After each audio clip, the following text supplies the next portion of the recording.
ناظرین السلام علیکم ورحمۃ اللہ وبرکاتہ۔ امید ہے آپ سب خیریت سے ہوں گے۔ اللہ تعالیٰ سے دعا ہے کہ آپ کی زندگی میں جتنی بھی بہاریں آئے وہ کبھی ختم نہ ہو۔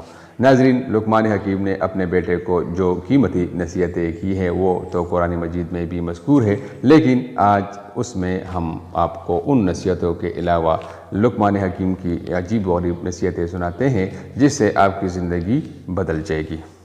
لقمان حکیم نے اپنے بیٹے سے کہا، اے میرے بیٹے، میں نے لوہا اور پتھر سب اٹھائے ہیں لیکن قرض سے زیادہ بوجھل کوئی چیز نہیں اٹھائی۔ میں نے پاکیزہ چیزیں کھائی ہیں اور اچھے حالات بھی دیکھے ہیں لیکن عافیت سے زیادہ لذیذ چیز نہیں پائی، اور لوگوں کی طرف اپنی ضرورتیں لے جانے سے زیادہ تلخ کسی چیز کو نہیں پایا۔ اے بیٹے، جو کہتا ہے وہ جھوٹ بولتا ہے کہ برائی کو ختم کرتی ہے۔ اگر وہ اپنے اس قول میں سچا ہے تو وہ دو مقامات پر آگ جلا کر دیکھے کہ آیا ایک جگہ دوسری جگہ کی آگ کو بجھانے میں کس قدر مدد کرتی ہے۔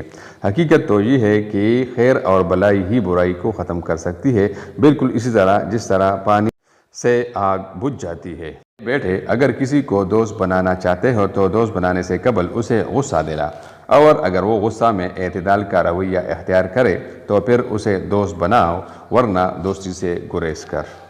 سفر میں اپنی سواری پر اعتماد نہ کر، جب منزل قریب آ جائے تو اپنی سواری سے اتر جا۔ شب کے آغاز میں سفر نہ کر، سفر میں اپنے ساتھ اپنے تلوار، جوتی، عمامہ، کپڑے، پانی، سوئی، دھاگا اور چینی وغیرہ رکھ۔ اپنے ہم سفر کا ہمدم اور ساتھی بن جا، سوائے اس صورت کے کہ جب وہ کوئی گناہ کا کام کرے۔ حکیم نے اپنے بیٹے سے کہا، نافہم عورتوں پر کبھی بھروسہ نہ کرو کیونکہ وہ تمہیں نقصان کے سوا کچھ نہ دے گی۔